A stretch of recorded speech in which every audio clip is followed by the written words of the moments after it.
Talk about this. I mean, I'm hearing you tell me your answer already, but let's just maybe flesh it out a little bit more, which is this idea of, should you follow your passion or you should follow what you're good at? What is the order of operations? Well, it's very clear. You have to know yourself. You have to know who you are. Yeah. And you have to do some searching in there. So the passion thing, it's kind of a cliche in a way.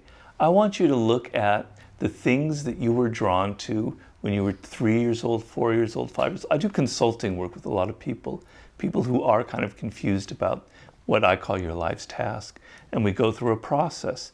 You want to see something that attracted you here so deeply you can't even put it into words. Because the way the human brain works is that you don't learn things with any kind of intensity unless your emotions are deeply, deeply engaged, unless you're excited by the subject, right? Yeah. And so if you're kind of in a field that is because of the money or because it kind of half interests you, you're not going to be learning. You're not going to have that intensity of focus that all successful people have. There's a kind of a level that you hit where the work is exactly what you were meant to do.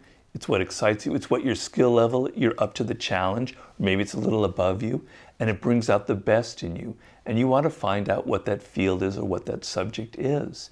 And so once you find it, everything else will fall into place. So for me, I knew it was writing. I just couldn't figure out which writing form of it. But once it occurred, everything else just fell into place for me. I want to go back to that moment at 39, that moment of desperation, but also of opportunity when it was knocking.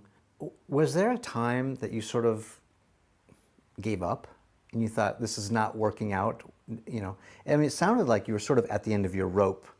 At that moment, at that crossroads, I can sort of picture it as a movie scene in my mind right now. But I'm also willing to bet that you were very close to just throwing in the towel in that very moment too. Talk about that. How are you able to survive that? Because again, the context of this question is, I'd be willing to bet that a lot of people give up too soon. Yeah. They quit because it's too hard or they don't see the results. Talk about that. Well, when you're 36 years old, 35 years old, it's very easy to quit because you're not in your 20s anymore.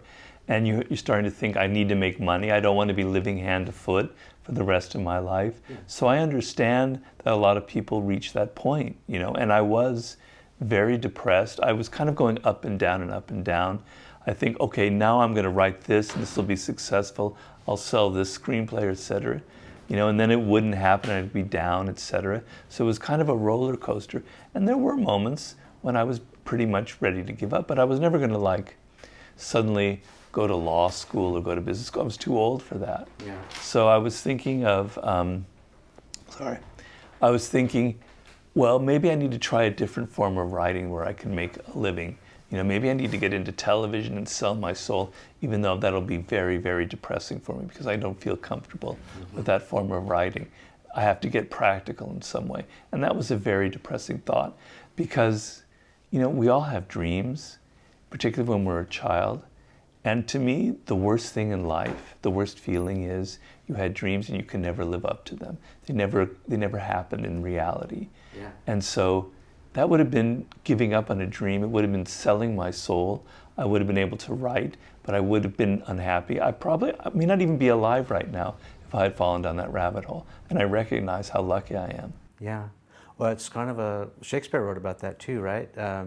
What is the quote? I can't probably get it right. There's a tide I was thinking about the one about regret, where he talks about if you didn't try to do what you thought you were capable of doing, that you would live with the regret, and effectively that's the definition of hell, is living with regret, the greatest pain of what could have been.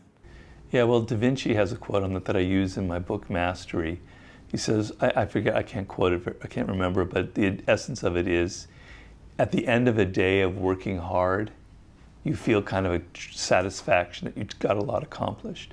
At the end of your life, when you feel like you've worked hard and you've kind of done what you were supposed to do, you feel like you had a blessed life.